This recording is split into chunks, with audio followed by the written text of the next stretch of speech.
Nifty trades amid mixed global cues, holding above the 23,100 mark. Broader markets see sharper cuts as the India VIX slips 3% to nearly 22. Metals, FMCG, auto lend support, while realty and pharma lag.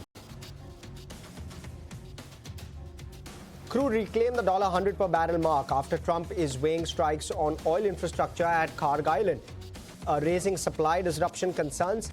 OMCs like HPCL, BPCL, IOCL are under pressure as higher crude price will lead to lower margins. IDBI Bank sees largest single-day fall since June of 2024 after sources tell ET Now that disinvestment is unlikely to proceed under the prevailing market conditions. Financial bids received are likely below the reserve price. Fino Payments Bank slips over a likely enforcement-directed probe into an online gaming transactions linked to GST evasion. Transactions under scrutiny are believed to involve around 10,000 crore rupees. Bajaj Projects shares surged after securing a significant 700 crore order from MSETCL. This order is the largest single order won in the power transmission business to be executed over a 23-month period.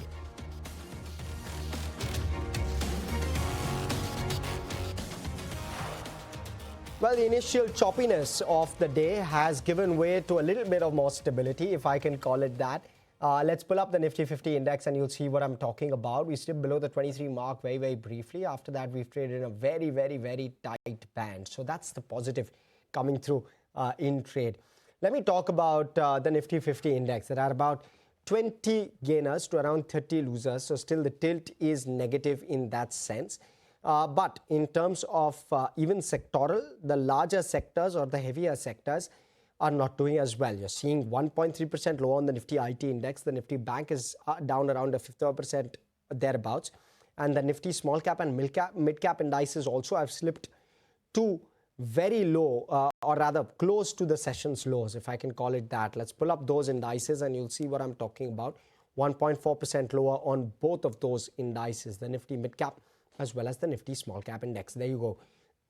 Of course, the session's low was somewhere coinciding with the Nifty's low today, but they haven't been able to recover and sustain that recovery, the mid cap and small cap indices. So that's where some of the pain resides even now.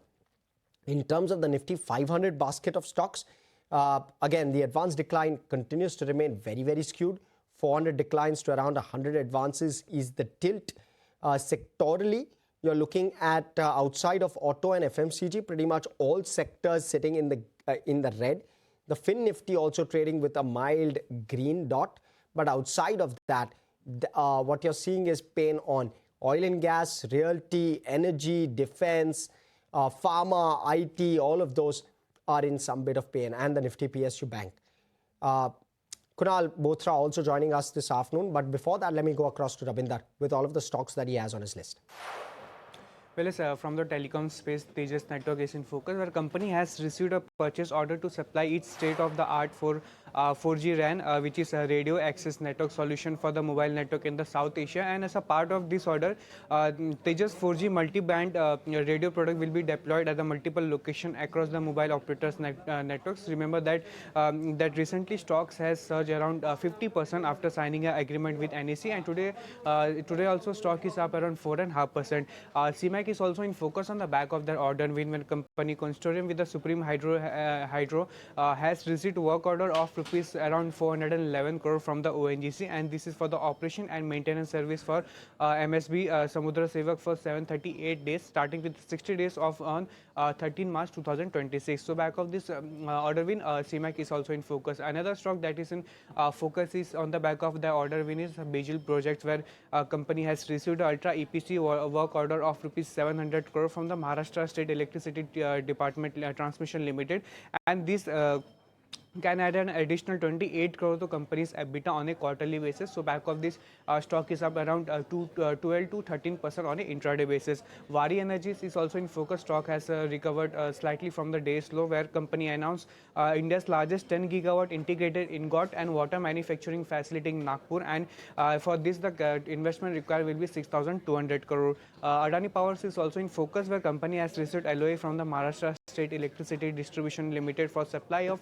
1600 megawatt thermal power using a long-term power supply agreement. So back of this, Adani Powers is also in focus. And lastly, OMCC is under pressure on the back of the two reasons. First is Brent crude continue to hold above $100 per barrel, and second is negative brokerage note, where HSBC has come out with a note and they have downgraded the OMC stock. They had downgraded the IOC to hold and cut target price rupees 150 as compared to earlier target price rupees 220. For HPCL, they have given a target price rupees 360 as compared to earlier target price rupees 620. For BPCL, they have downgraded the stock to hold, and ONGC they have reduced rating with target price rupees 240 as compared to earlier target price rupees 200. So back of this, OMCC is also under pressure. Okay, thank you so much for that, Rabinder. Of course, those downgrades, but more importantly, it's just the oil price move that's led those OMC stocks to really come under some pressure. Kunal Bothra joining us, giving us a sense of how he's viewing markets. Kunal, what are you seeing? It's a differentiated market, Harsh, today, because when you look at the indices, absolutely flat. I think 20 points plus minus for the Nifty and 100 points plus minus for the Bank Nifty at the current rate. I think just about looks to be more flattish. Yes, but it's been very volatile throughout the day because we've moved almost like 700 to 800 points, for the Bank Nifty twice, from the open. And for the Nifty, I think we moved or we swung some 150 to 100 points in that regard. So intraday, very volatile. I think today you're seeing more selling towards the mid caps and the small caps. That's why you're seeing an underperformance, which is starkly there for the two indices as compared to the benchmark Nifty as well as for the other critical index, which is Bank Nifty. The advanced decline ratio is the one which I believe could be a more clear reason for the markets being into an underperforming spree. At the start, there was an evidence of some bit of put writing, which started off that 23,000 mark for the index, and that was one of the major reasons why even after an intraday dip below the 23k levels, which the Nifty tested today, we managed to see a very strong bounce back in between. But again, I think multiple retests towards the support eventually would probably yield the support for the index in the near term. So I would believe now we are at a precarious level. In terms of the indices, 22,800 still seems to be a very strong support, but with multiple retests to the 23,000 levels, there could be a possibility that that support may break. Okay, all right. So support's looking weak actually, Kunal. That's what you're making. On the downside, what are we exposed to in terms of the risk? See, of course, if we break below that 22,800, 23,000 band, it's a very strong 200-point band. We are looking at a further, maybe a downtick of another 500 to 600 points on the Nifty on the downside. Adding salt to the injury for the markets is that the VIX is not dropping by, and we are still trading at the 22 and a half levels. What happens over here is that in high volatile environment or in high India VIX environment, the correction on the Nifty is very, very sharp, even if it's short-lived in that sense. So even if you might probably expect that the markets may want to correct for another couple of days before there is any kind of a change in the data points across the globe. Even in those kind of premises, because the VIX is very high, the impact or the damage which it can do to the Nifty in the near term is quite severe. That's why I think this level of 22,800, 23,000 support becomes very critical or crucial for the short term. Okay, so really that's the take. Ashesha here though with some of the brokerages, because they've started to turn cautious. You had Citi's note in the morning, you had Nomura's note in the morning. Given the rising Brent and the moves on the Brent also not looking exactly comforting, right? And therefore, Citi as well as Nomura have cut their Nifty targets quite decently. Ashesha here with one, a bit of a comparison on what both of those are saying, and second, what the levels look like. Well, yes, two big brokerage houses, Citi and Nomura, have gone ahead and cut their price to earnings multiple and their target price for Nifty. First up, Citi, their earlier target price stood at 28,500. This is December 2026 Nifty target price, which has now been lowered to 27,000, which means they've lowered their Nifty target price by as much as 5%. Nomura, meanwhile, from 29,300, they've lowered their December 2026 Nifty target price to 24,900, which means that they've gone ahead and lowered their Nifty target price by as much as 15%. This is as a result of lower price to earnings multiple, which they are now giving to Nifty because of everything that's happening on the geopolitical front and its impact on oil prices and consequently impact of oil prices on Indian economy. Let's talk about the price to earnings multiple, which has been lowered. Citi's PE multiple earlier stood at 20 times. They've now lowered it to 19 times. Nomura, meanwhile, has lowered their PE multiple, 1 year forward PE multiple, from 21 times earlier to 18.5 times now. Let's also try to decode their rationale and why they've gone ahead and lowered their price to earnings multiple. Citi says spike in crude oil prices is likely to weigh heavy on valuations, and this could likely go ahead and impact EPS of Nifty 50 companies. Nomura, meanwhile, says that a surge in crude oil prices is likely creating a 10 to 15% risk to consensus earnings estimate for Nifty 50 companies for FY27. But as a result of this correction, where do these brokerage houses continue to see opportunities? Citi is overweight on banking and the healthcare sector. They are also positive on the telecom sector. Nomura, meanwhile, says that they see opportunities within utilities, coal, oil-producing companies, healthcare companies, and a couple of other sectors that they've cited in their report. Citi is also overweight on defense and cement, and Nomura is overweight on pharma, staples, and telecom. So yes, brokerage houses are now turning cautious. In fact, many of them have gone ahead and lowered their target price on Nifty for the year end. Okay, thank you so much for that, Ashesha. You know what we'll do? We'll slip into a very, very short break. We've discussed at least the index itself, but there are plenty of movers. And what to do in a market like this? We'll try and get a perspective, also take Kunal's picks. Stay with us.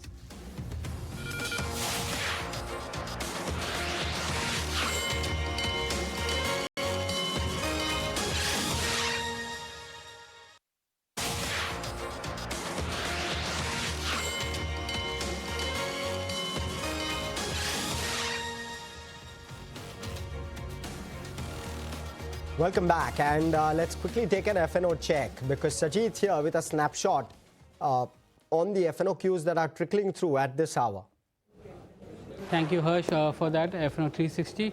Let's start off with what's happening in the Nifty futures. The Nifty is flat as we speak, and we're seeing some kind of short covering happening in Nifty during the day, and the open interest is down nearly 2.9% as we speak.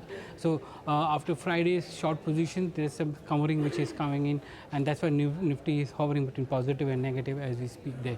In Nifty Bank, again, that index is also almost flat in today's trade. We're seeing a marginal uptick in open interest there. Again, there we've seen some kind of long buying happening there, and some of the shorts getting covered in Nifty Bank, and that's getting reflected in the way open interest has moved.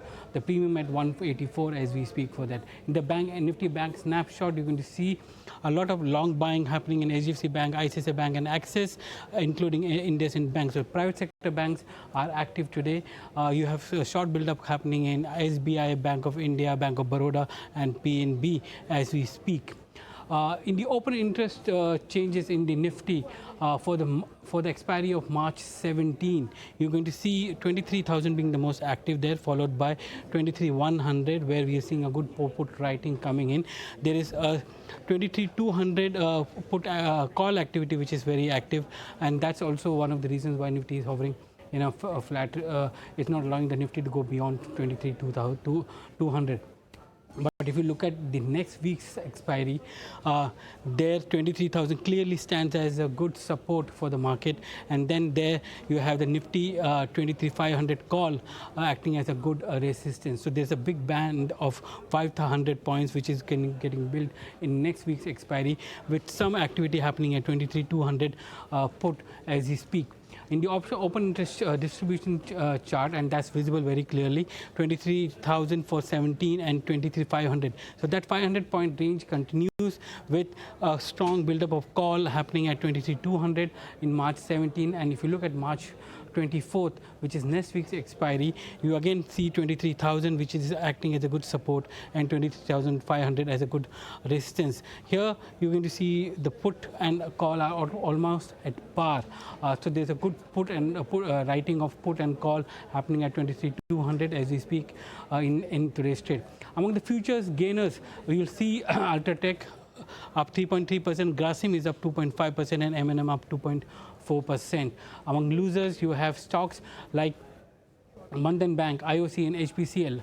IOC, HPCL down on the back of that impact that they may have because of rising crude prices, and they're not able to push their retail prices across because you have a model code of conduct coming in, and the government is unlikely to push retail prices at this point in time, at least for the next 2 months. You have few open interest gainers where Dalmia Bharat is seeing a long buying, NHPC is seeing short buying, and Samvardhana is seeing a short buying there. You have 11.3% jump in open interest in Dalmia as we speak. Among open interest losers, you have Oil India, where we are seeing Oil India BDL, and he's seeing a long unwinding happening with open interest down nearly over 2%, and Keynes is seeing a short covering with open interest down 2%. Among the most active calls, Reliance 1400 March call, premium is down 2%, and the open interest is up by only 2.5%, but it's one of the most active calls as we speak. There, the Reliance futures stock is up nearly 7 rupees in futures trade. In HDFC Bank 830 March call is also another stock which is most active, where we have seen the premium up nearly 5.8 and contracts down by nearly 60,000 or 82,000 as we speak. In the put, as put is concerned, Maruti 12,000 March put is the most active with premium down 34, and there's an increase in contracts of nearly 2.4 lakh contracts in terms of open interest. Another stock which is active is the HDFC Bank 820 March put. The premiums are down nearly 8.2, but open interest contracts is up 15.2 lakh in today's trade. So that's a wrap from the FNO 360 desk. Back to you, Harsh. Okay, thank you so much for that, Sajid. Now, let me bring on board Sanjay Parekh, who is founder and CIO at Soham Asset Management. And he's here to talk to us about how he's looking at markets and what is he advising his clients. Sanjay, let me start with that. Hi, Harsh. How are you? Very well, sir. Good afternoon. Good afternoon. Let me start with that, sir. What are you advising your clients? Oh, okay. I just missed it. Sorry. No. Please go ahead. Essentially, I think you don't get great prices and good news together. And we've had understood the cycles earlier, the pain points right from, the Greece crisis, the Brexit, or the Trump tariffs, and the war in India, Pakistan, and all throughout, at times you get great levels, and always there is uncertainty. And this certainly, the thesis to start with is, will it last too long, or should it get done by the end of March? Now, nobody exactly knows where it can end, but you need to have a framework for that. So at least we believe that the stakes are too high to extend beyond March. Later, it could be in a much diluted manner, and solutions will come. We don't know the modalities, but very, very likely the solutions will come because the stakes are too high. Now, we don't have a backup for this, but as I said, we need to take a bet at a point. And hence, we believe, we're telling our clients that slowly and steadily start accumulating, because the levels and the valuations for even some of the large Nifty names is very, very attractive. And hence, you need to accumulate over the next month, and you'll get some very good levels for sure, which will look up very well in 1 to 3 years returns ahead. So what is it that you're accumulating, Sanjay, or what is it that you're advising your clients to accumulate? Yeah, so levels, across Nifty, Nifty itself is now so attractive. But within Nifty, you can prioritize. So we prioritize based on valuation, um, um, comfort, and there we're very, very comfortable with financials. Some of the, telecom is what we like. Even the largest conglomerate, who's an integrated player in O2C, is what we like now. And then selectively, even discretionary now after the fall, you can preempt a bit. While we know something like Maruti or Mahindra may have pain, but if you draw a thesis that they should end and things will settle down and crude will ease off, not maybe 50, 60, but more like 70, 75, and then we'll back to normal, then clearly, they can be very big beneficiaries. So we are also looking at stocks that if things settle down, which are the ones which will bounce back faster. Because that we are very, very confident that whenever this gets settled down, it could be a meaningful rise in Nifty. I mean, I'm saying meaningful. It will not be 2-3%. It could be more like 5-6-7% rise back in Nifty. So that is where now we are very comfortable to preempt and buy select Nifty stocks. You know what I can see on that Nifty IT index as well as the Nifty India Defense Index. I wonder that whether that's playing out on the Nifty as well. If we can quickly pause this conversation, just quickly pull out the Nifty. There you go. You're seeing a bit of a recovery where IT is concerned. I wonder if there's a similar move on the Nifty Bank as well as the Nifty 50. There you go. You're already seeing that move, a 1% uptick on the Nifty 50 as we speak with Sanjay Parekh, who's talking about a Nifty recovery itself. So Sanjay, some part of that already getting built in. But jokes apart, let's talk about sectors, right? Tell us about your view with regard to IT in particular. What is it that's... certain sectors we still don't want to add. Okay. We've been underweight on IT for now a little less than 4 years. And we don't want to go overweight right now. There is clear value now. From a downside risk, maybe they are less. But with the other stocks reacted so well, we'd rather want to play and invest into companies where the bounce back can be very, very meaningful. In IT, the AI headwind does remain. And just in case this gets prolonged, it can also impact the decision making of some of the global IT companies. So, because of supply chain disruption. So we don't want to have a dual headwind. And broadly, our thesis has been domestic overweight, global underweight. And it's been there for last 4 years, a little less than 4 years. And today also we believe that it's better to be into more domestic play, which are less insulated, less impacted by global headwinds.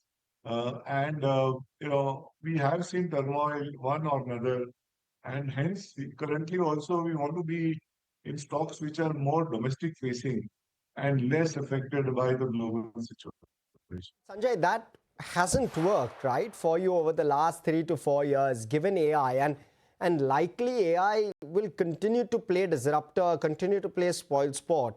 What keeps you confident that the domestic overweight but global underweight will likely play out in your favor going at least forward? Yeah, so Harsh, it's worked for the last 4 years, and at least my experience of 30 years. We do take a view which is a little longer. And then we actively reviewed IT whether we should cut our underweight. And we believe that the terminal growth rate, as you change to lower levels, more like 4% or so, they are very cheap. So the downside in implied growth in all of them is very low now. But the upside may take time. So, and then, as I said, AI is something which will not impact the next 1 quarter or 2 quarters, but longer term, definitely there is a headwind.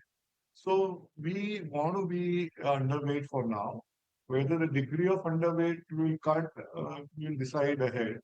But for now, we're significantly underweight with Infosys that we have in our portfolio. And we want to continue with that stand. Right. Sanjay, I'll just pause you there for a minute. Just quickly take a technical view from Kunal. Kunal, this steep spike on the Nifty, tell us what it means and what's causing it. Not even expiry day today. Yeah, not expiry, but I think it's one of the reasons for that. I think is some ebbing off of crude oil prices. The last I saw, I think from 106 point plus levels to now almost sub 105 mark. That's causing this sudden jolt of optimism which is there for our markets. And it's also very good to see the slew of large cap names which are coming back to intraday highs. So it's not no more dependent on those very few selective names, but ICICI Bank, HDFC Bank, Reliance, Axis. I was looking at the slew of these larger cap names which are trying to come back to their intraday highs. That tells you that this could be also on the back of some short covering. The third reason which I could probably attribute was, when Sajid was mentioning about 23,200 call options being the major hub of option writers or call writers, I think that's starting to unwind. And that is one of the reasons why you've seen a sudden 150 point jump for the Nifty exactly from those 23,200 levels. So it's more like a short covering which has happened from the options perspective. Very, very sharp bounce. Now we're a percent higher. I wonder if someone's played the contra trade. It's suddenly become very painful in a matter of a few minutes. And the choppiness of it also kind of is a bit worrying in that sense. Sanjay, you spoke about consumption and domestic being the key play. Talk to us about what within domestic consumption are you playing? What are the best, your top 3 plays, well diversified within domestic consumption? How would you play it? So I'll tell you our positioning as of last month, and of course things have changed from there. So our incremental money we are putting in within our basket selectively. So we are positive on discretionary consumption. We are zero on FMCG. We like telecom. We like infrastructure. We also like financials, large banks. So these are, and then of course cement also we like, and metals we have non-ferrous, we have large exposure. So these are the plays we have. As I said, some of them are not truly domestic, but big beneficiaries in non-ferrous side. At least we believe that the vulnerability from China is significantly less. And, be it aluminum or zinc or silver or now crude, all 4, where we have invested in Vedanta will benefit. And also power. They're there in all the 5 verticals. So, and then also in domestic utilities, we are overweight. So these are the sectors we are overweight. Thank you so much, Sanjay, for that. We'll let you go on that note. And viewers, that gives you good perspective, at least from Sanjay's side, to give you a sense as to what he's liking and what he's doing in this market. But what we'll do is slip into a very short break. We'll continue coverage with the Nifty now up over 200 points. In fact, in the last few minutes, we've seen that kind of a move, very strong move. We'll discuss that and more on the other side. Stay with us.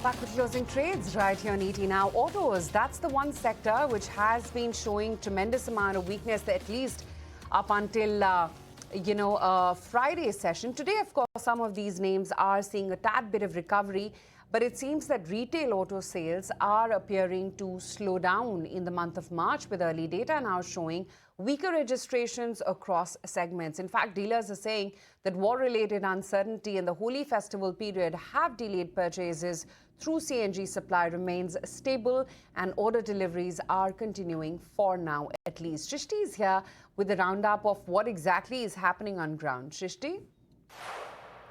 Well, yes, absolutely. Seems like that the Motown is bracing for a slowdown, and that's the key question. And in this link, we'll try to actually put down all the points that are related to the automotive industry, what's really happening on ground. Because at one point in time, there are some supply-related challenges with respect respect to the gas supply into the production plants. But on the flip side, with respect to the demand, because March is one of those heaviest months for the companies with respect to the financial year ending. And at this point in time, what the Vahan data is suggesting, we'll deep dive into all of that. So firstly, let's start with the numbers then. 15 days past of the month of March, and let's start with the passenger vehicle category. As per the average of the last 5 months that we have been taking, the passenger vehicle sales for now is standing at close to 1.9 lakhs, but the average is close to over 5 lakhs, especially after the GST rollout. And that definitely tells you that even from these levels, if the PV sales double, then that will fall short of reaching that average level. Other than that, let's have a look at the commercial vehicle segment. That segment has been going up strongly.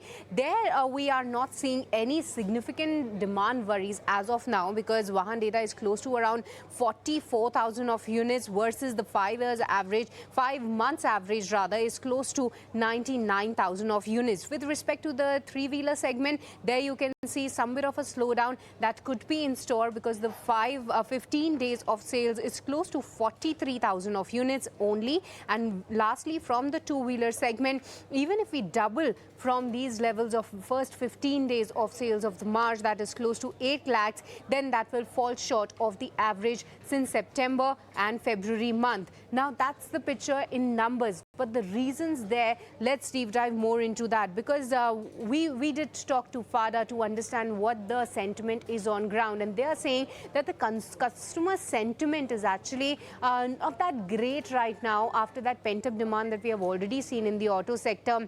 They are actually waiting by to see how this whole war sort of a situation is panning out. There is uncertainty with respect to what AI will do to the jobs, and maybe one of the factors that is hampering the auto sales. The buying activity also tends to be a little slow around the festival of Holi. Many customers typically postpone their purchases until after the festival, and along with that, it's the EV sales that haven't seen any meaningful pickup yet. The CNG sales are stable right now. The supplies are stable, but when it comes to the OEM side, they are highlighting some bit of a supply related disruptions as well.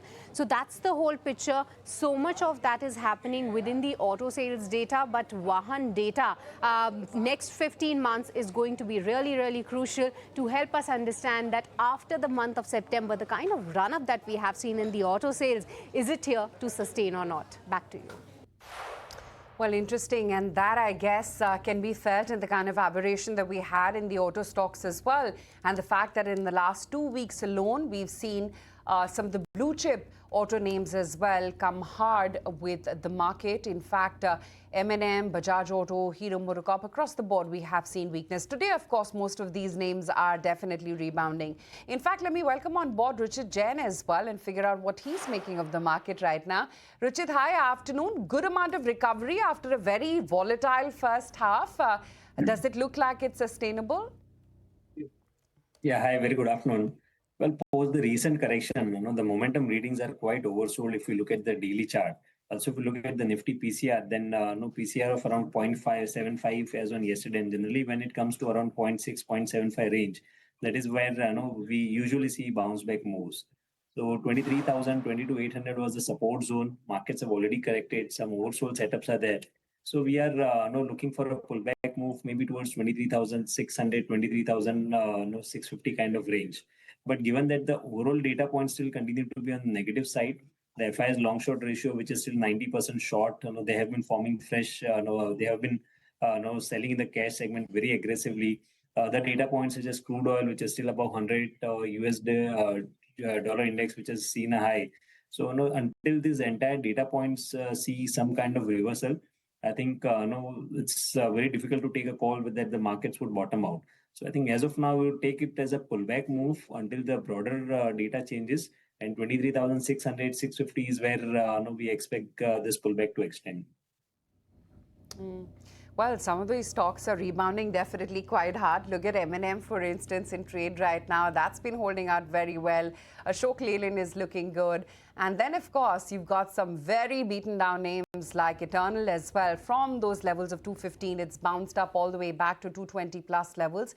Even some of the private banking names, for instance, look at an HDFC Bank today that's rebounding a good 2.25%. You've got financial giants like a Bajaj Finance as well, which also holding up to a 2.6% on the futures. But today, the one sector which is really showing leadership is cement, and it's Ultratech all the way with a 4% dash on that stock. That's been holding up very well, along with, of course, Grasim. Let's take a very quick break. Then on that note, we'll come right back and continue tracking markets.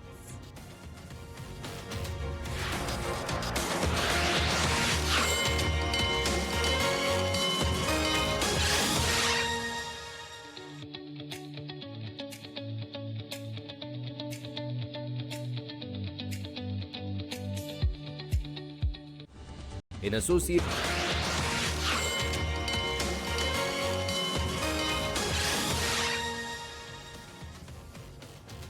Well, the recovery is picking up even further. In fact, now we are staring at a solid move on the index. Bring up the Nifty intraday graph, and you're seeing that spike actually sustain and build up even further as we speak right now. So 23,450 almost here on the index, and it's a solid 280-point move. One couldn't have wished for a better Monday, especially after the Friday that we came out of the weekend with.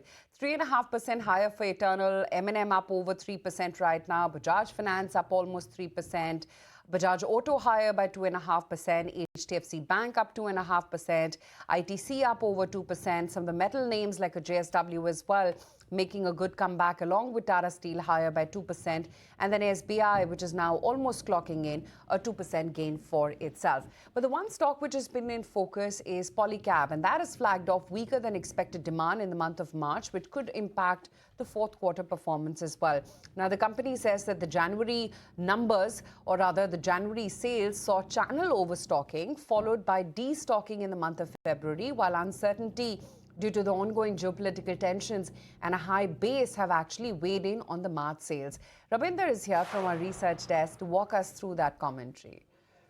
Well, yes, Polycab is under pressure from the past few sessions. In past few days, stock is down around 14%, and the key there are many key reasons. First is the key raw materials, copper. Copper constitutes for around 50 to 60% of the key raw materials for the wires and cables. And on the back of the geopolitical risk, copper is we have seen a sharp surge in the copper prices. So back of this, stock is under pressure. And the second key reason is that in analyst meet, company has given a weaker guidance where management said that in March 2026 there has been a weaker demand than the initial expectation, mainly due to uncertainty from the ongoing global conflicts and a higher base, which may impact the company's Q4 estimate. And for Q4 FY26, volume are expected to remain largely flat year-on-year basis, while revenue growth may be driven by the input cost appreciation of around 18 to 20%. And despite this, Polycab expect to gain market share, and the company has already passed on entire increase in the input cost through the price hike taken in the December 25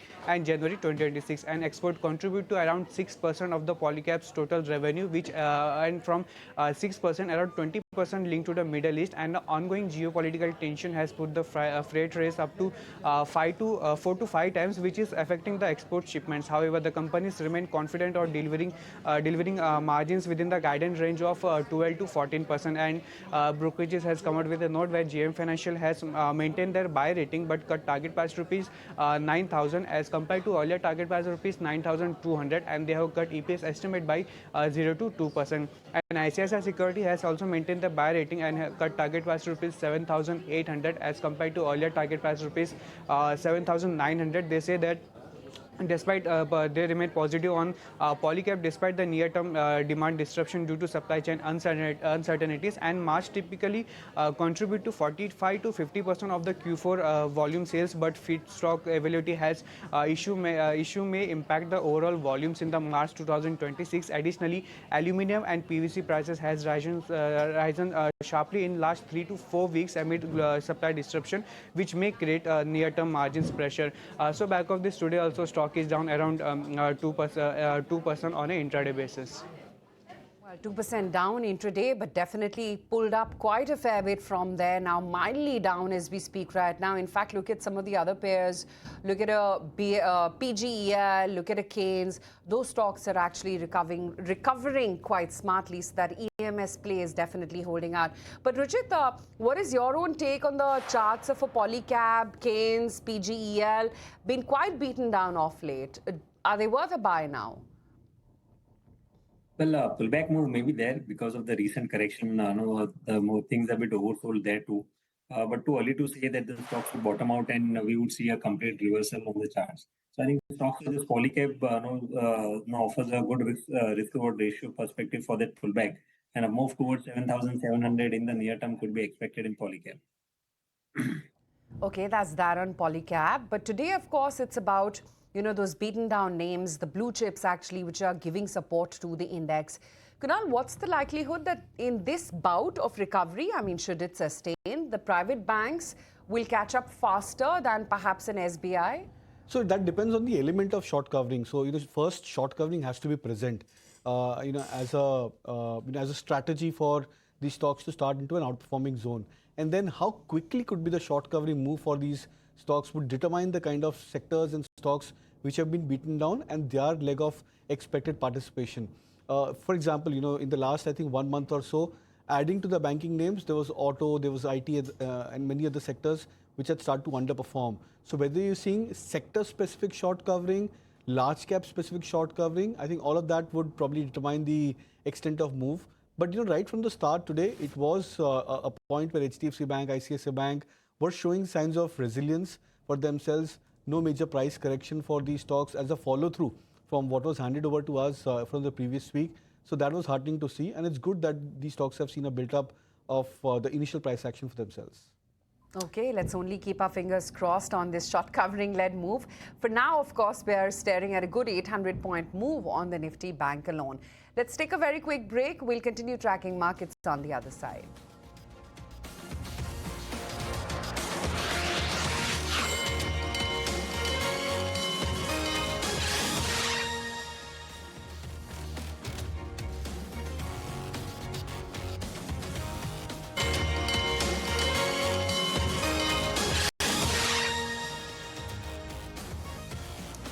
Welcome back, and we have with us Devang Mehta from Spark Capital Private Wealth joining us this afternoon. Of course, Ruchit still with us, and Kunal, of course. Devang, firstly, very good afternoon. Give us a sense of what you're advising your clients at this point. Good afternoon. Thanks for having me on the 18 hour. Always a pleasure. I think the advice is very clear that very simply, if I put it, that you don't lose when markets panic, you lose when you panic, right? So of course it will sound a bit philosophical, but honestly it's very clear that focus on controllables, and you can't do much against the flow of news that is spread across. You probably have to find out a little bit of good points amongst the entire sort of plethora of bad news. So typically what has happened is, of course, the last 15 days has been continuously eventful in terms of, and market has only seen one color, which is red. And Indian market, unfortunately, from September 2024 to March 2026, precisely around, say, around 18 months, we have generally seen markets trending downwards. We have seen the absence of FII flows. The only flows that started was in February when the tariff deal was sort of sorted out, and also there was a decent budget. And most importantly, I think if I can mix a little bit of things in India, Indian macros are good, except for, of course, crude, which has now raised its head. And also the earnings season has been quite good, the last earnings season. And of course, as we talk, next month we move into another earnings season. That probably we knew that probably from here on the earnings downgrades had stopped. But now again, we need to monitor that how long does this war remain. So the advice here is stay put. If you probably don't have money to put more, at least stay invested. And if you want to invest more, probably invest in a couple of tranches. Okay, that's the take coming in right now on what the broader market construct is looking like. Just looking at the set of recovery names, look at an Eternal, M&M. These are all names which are holding out and rebounding quite well. Ultratech Cement, of course, has been a big mover today, a solid over 4% move coming in. Trent up 3%, HDFC Bank higher by 3%. ITC is looking good, JSW Steel, Tata Steel, SBI, even Interglobe Aviation has been holding up 1.6% as we speak. But Bandhan Bank is the other one which is in focus, and those shares definitely are under pressure today after Election Commission announced that assembly polls in key states, including West Bengal and Assam. Now, the development has raised concerns for microfinance lenders as elections in rural regions often lead to temporary disruptions in loan collections. Mithali is here with more details. Right, so Bandhan Bank, the shares are in focus today. They are under pressure after the announcement of the Election Commission of India has come in, where the assembly election dates for West Bengal and Assam are out. And these states are particularly important for the bank, as nearly 45% of Bandhan Bank's microfinance portfolio comes from these regions. During the rural elections, markets, they typically worry about key areas like political promises of loan waivers, borrowers dealing repayments in anticipation of relief, and also a temporary decline in the collection efficiency. Now, MK has put out a note on this, and these factors, they include potentially lead to higher delinquencies in the bank and also increased credit cost for Bandhan Bank. Now, these are all reports suggesting a possible interest rate cap on the microfinance loans, which has further added to the investors' caution. It is important to note here that no loan waiver has been announced so far, and however, the market appears to be reacting to the possibility of election-related disruption in key microfinance regions. Meanwhile, we also have a clarification coming in from the Bandhan Bank, which says that reports regarding a potential promoter sale are not in any regards. Bank stated that it is not in a position to comment on the correctness of the report, and also added that it is not aware of any stake sale by its promoter. Back to you.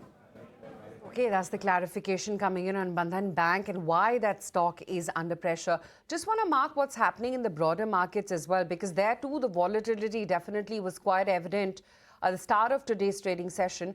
But again, it's settled down and it's now the advances which are taking over. While Bandhan Bank is still under pressure, so are the OMCs. Look at an IOC, BPCL, HPCL. They're all down anywhere between about 4.5% to almost 4%. For an HPCL. Today, of course, Laurus Labs as well is a drag. But on the flip side, there are more than many stocks which are making up for that. Look at a Paytm, for instance, almost a 4% notch up on that stock, 1,000 plus levels on Paytm, or for that matter, even an MCX, which is holding out very, very smartly in trade. Dalmia Bharat, if we can just bring up that intraday graph, because like I said, the cement pack is looking well, and this as well has spurt up to the session highs, 1.25% higher coming in over there as well. Premier Energies is spurt up, 2.5% of an uptick coming in there too. Motherson Sumi, a very, very volatile graph all through today. And now finally it's perked up about almost 0.5% as well in trade. And then, Realty as a pack, it's languishing, but even there, some of the stocks are actually coming off from the session lows, case in point being Prestige. Kunal, do you see a meaningful recovery coming in Realty anytime soon? Well, maybe not anytime soon, but yes, I think this could be in the offing, because what has happened, we've been discussing earlier that real estate has apparently been one of the weaker sectors. But in the last couple of days, there is, less intensity of price damage for the real estate stocks. I was looking at the likes of Oberoi Realty, Prestige, DLF, etc. These stocks have been into a sharp correction since 2024 highs for themselves. But then the recent last 1-2 months of price correction has brought many of these stocks almost 15 to 20% below their long-term moving averages. Case in point, for example, Prestige. The 200 DMA for the stock is almost at 1600 levels, and the stock currently is trading at 1250 mark. DLF, the stock trading at 530 approximately. The 200 DMA for the stock is almost at 735. So these are 20-25% kind of divergences for these stocks from the long-term moving averages, which generally is unsustainable. And whenever you see a mean reversion, it generally becomes very sharp and very swift for these names. So risk reward wise, I think it's a very good point to start looking at real estate names. Government briefing is well on right now. Maybe you should try and get back to it, because they're addressing the LPG shortage issue. If we can just cut across, yes. Has also advised the CGD companies to deploy additional resources and also contact the consumers and put all efforts to give more and more connections to the consumers. LPG, मैं दोबारा से वही बात दोहराऊंगी कि स्थिति अभी चिंताजनक है, लेकिन हमारे डोमेस्टिक LPG कंज्यूमर्स को एलपीजी की सप्लाई की जा रही है और डिस्ट्रीब्यूटरशिप्स पर कोई ड्राई आउट रिपोर्टेड नहीं है। मैं आपको ये भी बताना चाहूँगी कि आपके माध्यम से हम बार बार कंज्यूमर से अपील कर रहे थे कि ऑनलाइन बुकिंग करें। उसकी वजह से ऑनलाइन बुकिंग में इंक्रीज हुआ है और कल के डाटा के हिसाब से लगभग 90% बुकिंग्स हैव बीन ऑनलाइन। एक और इनिशिएटिव जो हम इस वक्त पुश करना चाह रहे हैं वो है डिलीवरी ऑथेंटिकेशन कोड। सो डिलीवरी ऑथेंटिकेशन कोड्स में के नंबर्स में भी इम्प्रूवमेंट आया है। जो पहले 53% हुआ करता था, कल वो 72% था। कमर्शियल एलपीजी के बारे में मैं ये बोलना चाहूँगी कि लगभग सभी स्टेट्स, बहुत सारे स्टेट्स ने कमर्शियल एलपीजी का डिस्ट्रीब्यूशन स्टार्ट किया है and the release orders, the allocation orders have also been issued by them. इस स्थिति में जब हम एलपीजी को लेकर एक थोड़ी सी डिफिकल्ट सिचुएशन फेस कर रहे हैं, इस स्थिति में राज्य सरकारों का और स्टेट एडमिनिस्ट्रेशन का रोल बहुत इम्पोर्टेंट हो जाता है, खासकर होर्डिंग को रोकने के लिए और ब्लैक मार्केटिंग को रोकने के लिए। इस संदर्भ में मैं बताना चाहूँगी कि राज्य सरकारों के लेवल पर कई सारी मीटिंग्स हो रही हैं और लगभग सभी स्टेट्स के अंदर कंट्रोल रूम्स सिचुएशन को मॉनिटर करने के लिए एस्टैब्लिश किए जा चुके हैं। रेड्स भी कंडक्ट हो रही हैं। मल्टीपल स्टेट्स में हमें इंफॉर्मेशन मिली है कि रेड्स कंडक्ट हो रही हैं, जैसे यूपी, हरियाणा, आंध्र प्रदेश, मध्य प्रदेश, आसाम, मिजोरम एटसेट्रा। इसके अलावा हमारी ऑयल मार्केटिंग कंपनीज की जो इनकी अपनी वो टीम्स हैं, they have also been activated और लगभग 1100 लोकेशंस पर रिटेल आउटलेट्स और एलपीजी डिस्ट्रीब्यूटर्स पर सरप्राइज इंस्पेक्शंस कंडक्ट किए गए हैं। एक जो नया डेवलपमेंट हुआ है, भारत सरकार ने 14 तारीख को एक ऑर्डर इशू किया है और उसमें उसके द्वारा सभी लोगों से, जिन लोगों के पास पीएनजी और एलपीजी कनेक्शन दोनों हैं, से रिक्वेस्ट की गई है कि अगर आपके पास दोनों कनेक्शंस हैं तो कृपया अपना एलपीजी कनेक्शन को सरेंडर कर दें। So these are the important, development other than what we have been discussing over the last few days. Advisory के बारे में मेरा आप लोगों के माध्यम से I will repeat what I have already said कि ऑनलाइन बुकिंग करें, आपकी डिलीवरी सिलेंडर की डिलीवरी घर पर होगी, डोर डिलीवरी होगी, इसलिए डिस्ट्रीब्यूटर्स के पास जाने की आवश्यकता नहीं है और अपनी ऑयल मार्केटिंग कंपनीज पर विश्वास रखें। Right, there you go. So that's of course commentary coming in. Now, just to kind of build this in together, we also had a note earlier this morning where Elara Capital spoke about how a Chennai Petro and MRPL, some of the refiners may not be as badly impacted as a result of everything that's playing out crude as maybe some of the OMCs are. And what they suggested was refining margins are going to just become stronger and stronger. Of course, there could be regulatory intervention and that risk may well emanate or may well remain. But at this point, let's pull out a Chennai Petro, let's pull out an MRPL. Those two refiners absolutely flying in trade. 8% higher on a Chennai Petro and even an MRPL doing very well. It's 16% higher on an MRPL. On charts, Kunal, if I can have your view on this. Yeah, both these stocks are now, I think, on the verge of their previous major high resistances.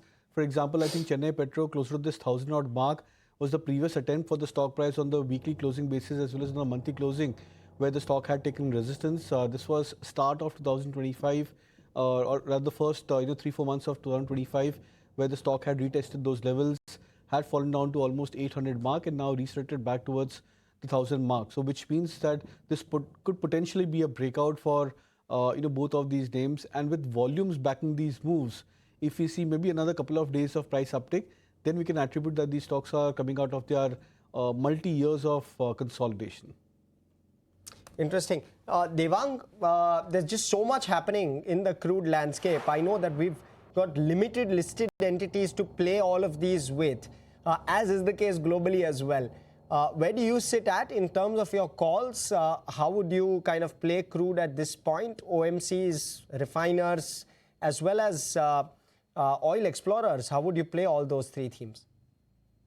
I think it's very important to sort of have a negative list of where not to invest. And in my sense, though it's very easy to say, but we have generally been avoiding this type of cyclicals. And by saying that we avoid this type of cyclicals, I don't mean capex-oriented companies, but these are typical companies where you know that during this period, which is an extremely sensitive period, a war-induced period where there can be government intervention. So far, it's not happened because government had a good pull in terms of excise. But ideally, yes, you know that directly proportional is what the GRMs rising when the crude rise are directly proportional to the stock prices of refiners. And that's why I think we were discussing about Chennai Petro or an MRPL. And of course, crude rising by a mile this time when we talk about 70, 75 to 100, 110, 120. I think, of course, the OMCs tend to sort of sentimentally lose. And of course, if government decides that they can't pass on the cost at a certain period, they might also tend to lose again. So my sense that rather than getting into this type of companies, which would be more developed in terms of speculative news, there are a lot of domestic centric stories, right? A lot of engineering companies, a lot of companies in capital goods, which are also suffering because of the overall market correction. There are certain discretionary consumption plays which are also suffering. Auto is one sector. Yes, probably once the dust settles, that this might come back. But there are certain sectors which will sort of benefit out of this and not benefit. But because of the price correction, valuation correction, and time correction, there'll be enough and more money that would come into financials or capex or consumption-oriented plays rather than chasing the oil and gas businesses at this point. The other important development has been the fact that the centre has now eased the minimum public shareholding requirement for companies planning to go public, allowing large firms to offer a smaller portion of shares during their IPOs. Now, this has paved the way for Jio's much-awaited IPO and also the impending NSE. My colleague Ashesha is here to tell us what's next now. Well, yes, Reliance Jio is one step closer to its IPO. The IPO is likely to hit Dalal Street in the middle of this calendar year.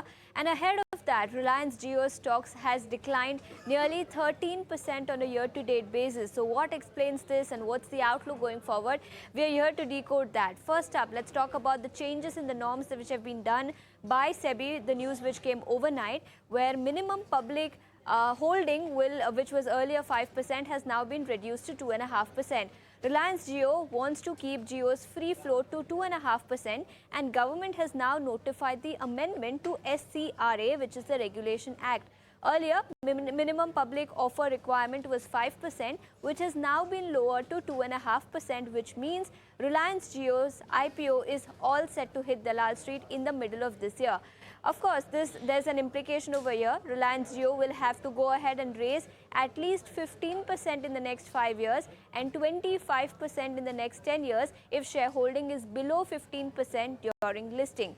But let's try to analyze what this means for Reliance Jio's stock price going ahead and Reliance's stock price going ahead.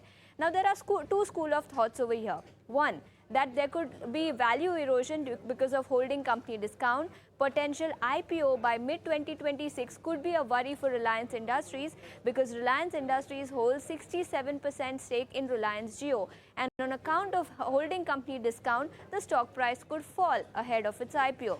But there's a second factor which continues to remain at play. Reports suggest, and most likely, Reliance Jio's starting free float could be just as low as 2.5%.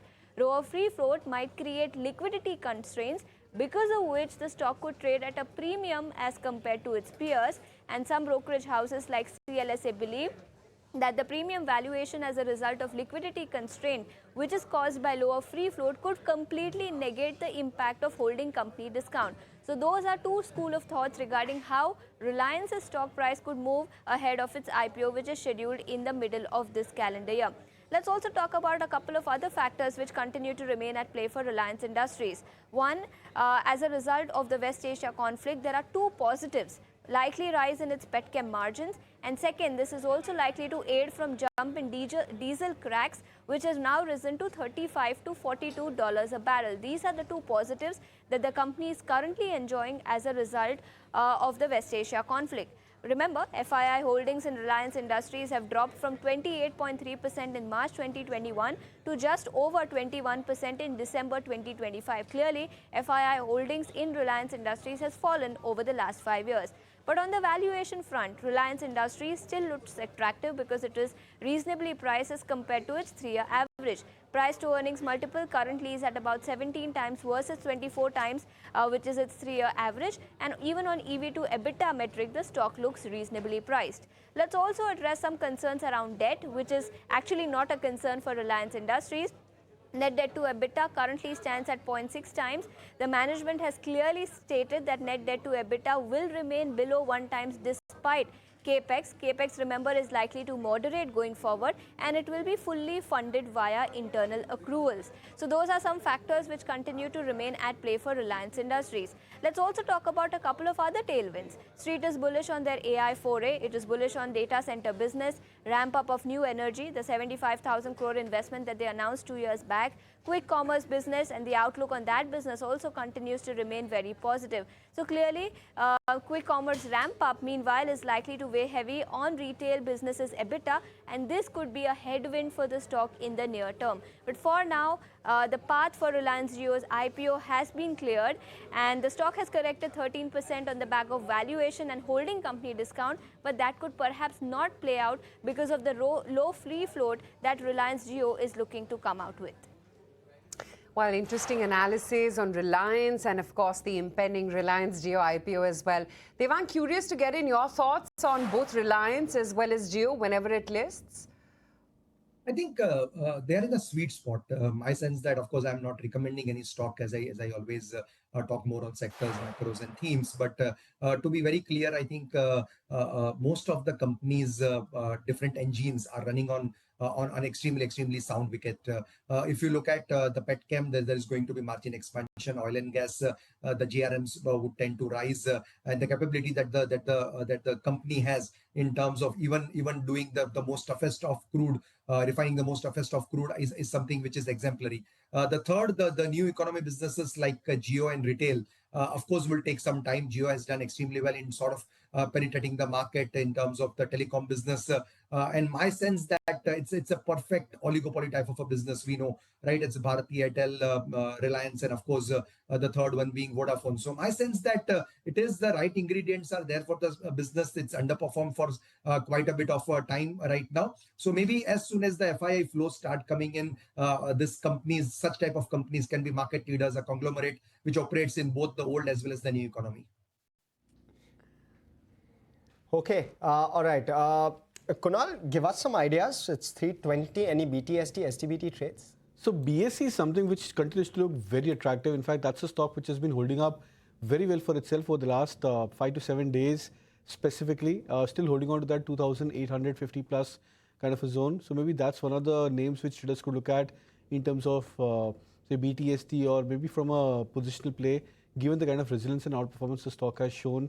Could be looking at near-term targets of at least 3,000 for the stock price. Stop loss could be kept at 2750. The second stock which one could be looking out for would be Pidilite Industries. This could be a point where the stock indicators on the daily as well as on the hourly charts look to be entering into the oversold territory. Trading at 1350 levels would suggest a buy with targets of 1385, and stop loss could be kept at 1335. Okay, some interesting trades there. Both BSE as well as Pidilite is what Kunal has identified. Devang, any lucrative investments, stocks which are fundamentally looking good and the valuation as well is now looking mouth-watering? I think yes, 2-3 segments which have corrected big time, and I mentioned in the last question a little bit about auto and auto components, right? Since the GST cuts that happened before the festive season, I think there was always a hue and cry that it is only the Diwali period where the car sales or the bike sales or so-called the passenger vehicle sales would keep on sort of trending up. But that was actually a myth, and that's now the reality is that the last 4-5 months we have seen stellar figures in terms of even auto sales. You saw companies coming, giving good numbers and talking very positive. The body language was positive. The commentary was exemplary. So the sense one gets here is that this is a small puncture sort of environment that has happened because of the war. Of course, the crude rising is never good for the auto industry. But typically, I think what has happened in terms of GST and what has happened in terms of pent-up demand and the per capita consumption of vehicles, be it bikes, be it cars, or be it tractors, or your commercial vehicles. I think this sector would sort of do very well. It went through multiple headwinds, but from here on, my sense that one sector which is part of discretionary consumption can be two-wheelers, and particularly the four-wheelers. This can be a theme which one should look at, and also as an ancillary and the proxy, a lot of this auto component companies will also do good. My other stock or other sector rather would be financialization as a theme, which I think you were talking about with Kunal just some time back. Companies in the exchanges, companies in the domain of depositories, wealth management companies. I think these companies are going to do very well. There is a growth in terms of not only the number of investors, but also the trend of financialization, people shifting to physical to financial. Yes, this might be a little cyclical time when there is volatility in the market, but these are times when you should probably encash on such falls. So the second theme is the capital market type of theme, which probably can undergo 5% correction. I can go horribly wrong for the next 10 days, but this looks a very good buy on dip. What's the call on metals? If you can give us a perspective. Whatever has a little bit of global dependence is somewhere where I'm a little bit skeptical about, and that's where we have been generally not very bullish on metal, and as such even IT. Yes, I know I'm talking about two very different sectors. IT of course is flush with cash. The companies are flush with cash, but there is another problem over there, be it AI, be it whatever. But metal, again, I think the sweetest time had happened in the last 3-4 years. Probably from here on, can there be 10, 15, 20% type of technical jumps in this type of companies? Because yes, the demand for copper, aluminium, gold, silver is still on the rise. It can, but is there enough margin of safety to connect yourself to the global world where there is so much of volatility happening? My sense, no. So as I said, for investors, I would sort of stay away from it, and the sectors that I mentioned will be in our top hunting list. But somebody who probably can time it for the next 3-6 months, it can still be a sector to reckon with. Kunal, what within metals do you like? So far, I think metals is not coming into the buy list as such in terms of the breakouts.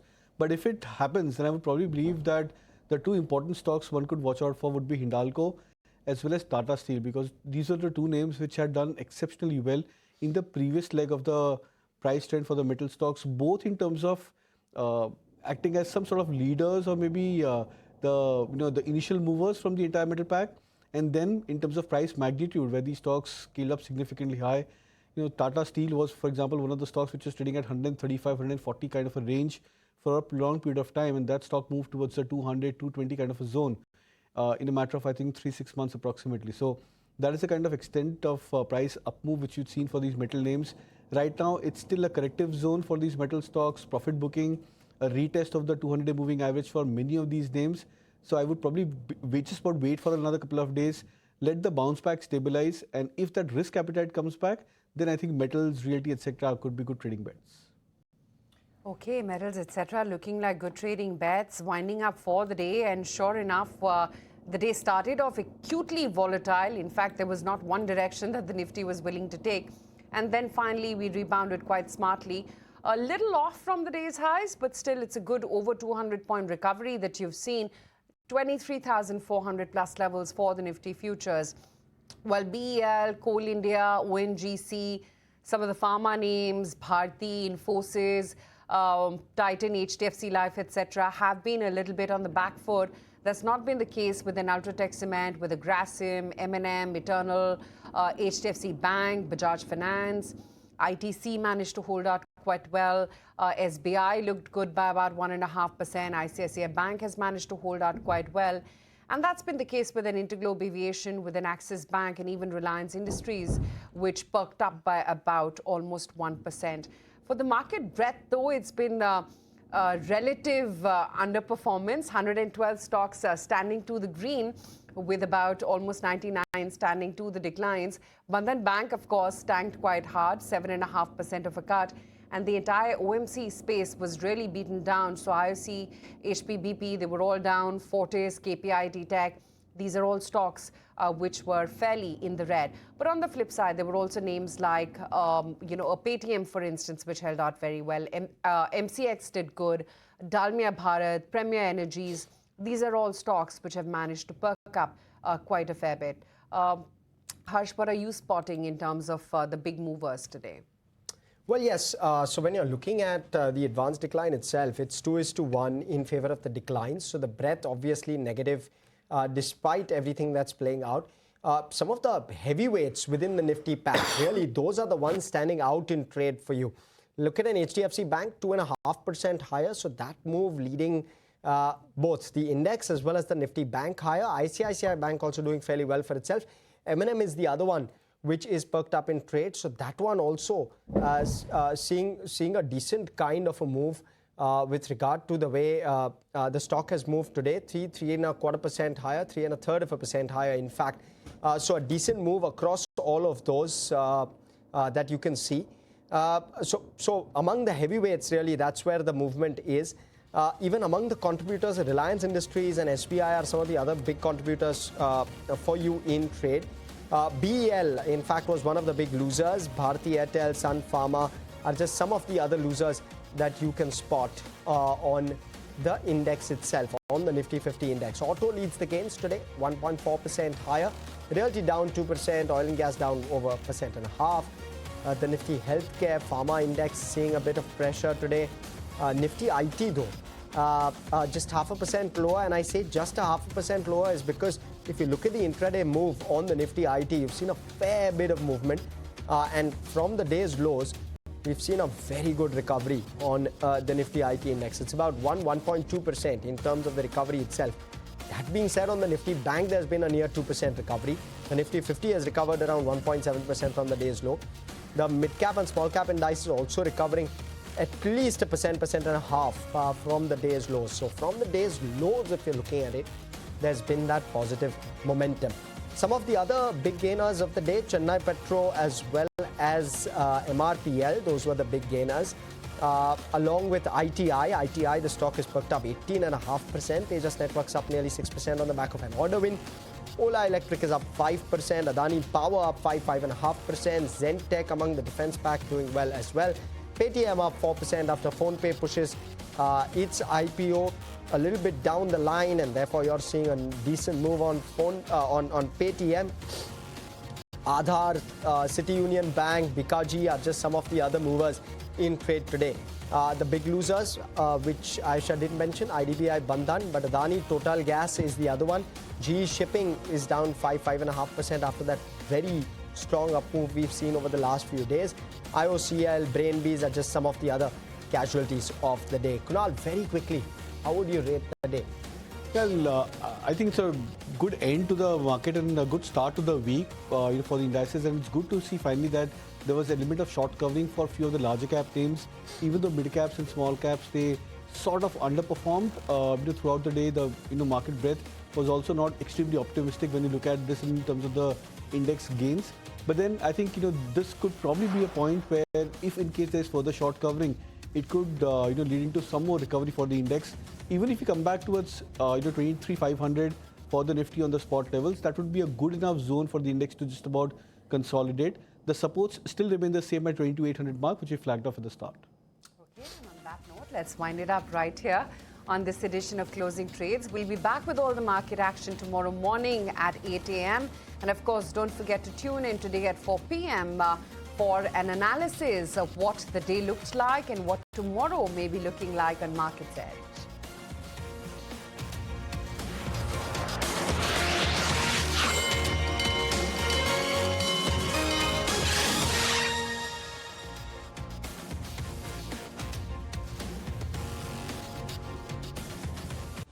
In association with SBI, the banker to every Indian truly.